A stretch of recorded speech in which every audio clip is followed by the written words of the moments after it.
নমস্কার বন্ধুরা, রিনাস কিচেনে আপনাদের সবাইকে ওয়েলকাম।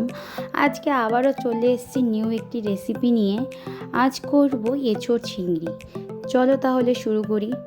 প্রথমে আমি এখানে নিয়েছি একটি 500 গ্রামের এঁচোড়, ভালো করে কেটে ধুয়ে রেখেছি। আর এখানে নিয়েছি আমি চিংড়ি। এখানে আদা রসুন পেঁয়াজ টমেটো কাঁচা লঙ্কা পেস্ট করে নিয়েছি। এইদিকে আমি প্রেশার কুকারে এঁচোড়গুলো 1 সিটি দিয়ে নামিয়ে নিব, তাহলে রান্না করার সময় কোনো অসুবিধে হবে না।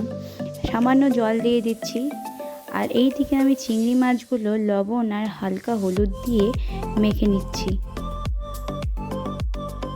আর এইদিকে আমি মিডিয়াম ফ্লেমে কড়াই বসিয়ে দিয়েছিলাম অল্প পরিমাণে তেল দিয়ে গরম হওয়ার জন্য।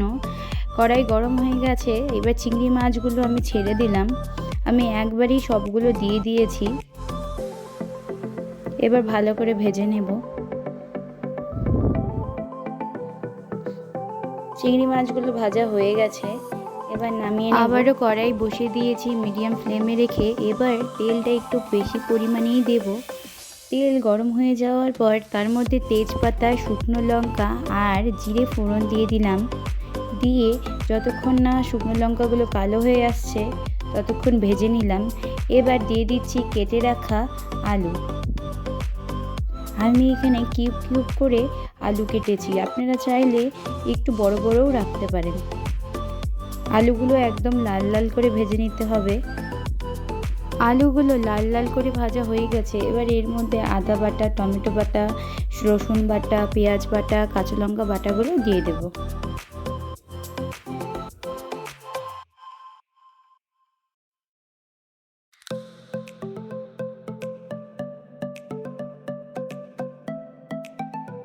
এইবার মশলাগুলো কষাতে থাকবো যতক্ষণ না মশলা থেকে তেল ছেড়ে দেবে।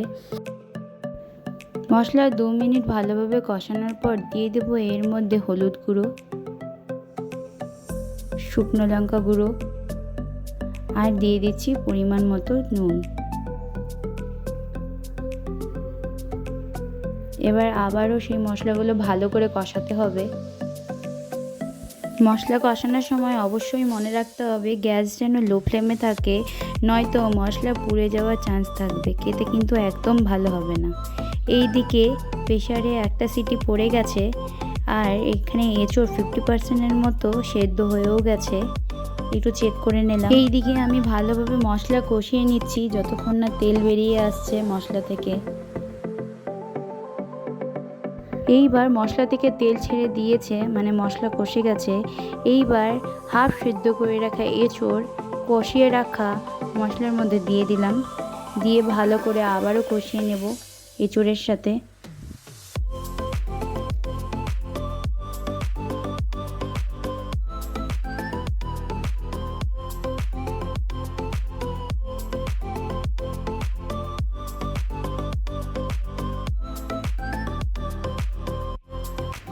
মশলাগুলোর সাথে ভালো করে কষিয়ে নেওয়ার পর এঁচোড়ের মধ্যে দিয়ে দিচ্ছি ভেজে রাখা চিংড়ি।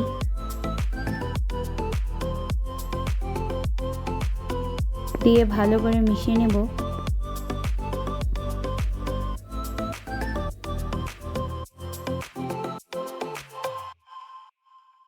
আমি এখানে গ্রেভি টাইপ এঁচোড় চিংড়ি করব, তাই এখানে 2 কাপ পরিমাণ মতো জল দিয়ে দিলাম। জল দিয়ে 5 মিনিট রান্না করার পর জল শুকিয়ে আসলে এর মধ্যে আমি গুঁড়ো গরম মশলা অ্যাড করে দিলাম। অ্যাড করে দিয়ে ভালোভাবে মিশিয়ে নিলেই আমাদের এঁচোড় চিংড়ি একদম তৈরি হয়ে গেছে। আমার রেসিপিগুলো ভালো লেগে থাকলে অবশ্যই লাইক কমেন্ট শেয়ার করে দেবেন।